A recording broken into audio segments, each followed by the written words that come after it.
My Entitled Father and the N64 Part 4. My mother was furious he'd spent that much money, and my father got in a fight with her because she was scolding him as if he were a kid.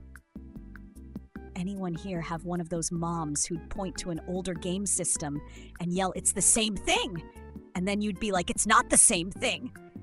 And then they just wouldn't or couldn't understand? That's basically how my mother was, unless she was crying about something she wanted.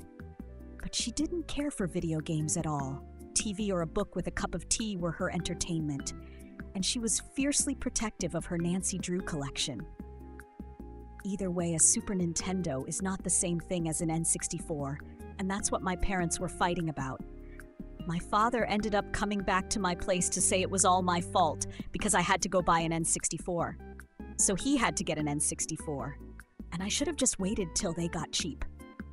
I just asked him if he was done and told him to leave. I didn't make him go buy anything.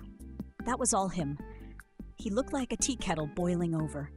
Then he kicked something, hurt his foot, blamed me for it, and left with a limp. After that, he denied ever buying the N64 just because I got one. But he did demand I loan him my new games from time to time. But I always refused because I knew I'd never get them back if I let him borrow them. I did allow him to borrow a terrible third-party controller, though. I certainly never got that back. He broke it, then tried to pretend her never had it. My old man did get the GameCube later on as soon as it came out, too. But he didn't really go for any of their game souls after that because he was getting old and his hands would hurt from gaming too much. I still fire up my old systems from time to time, especially since I live alone now.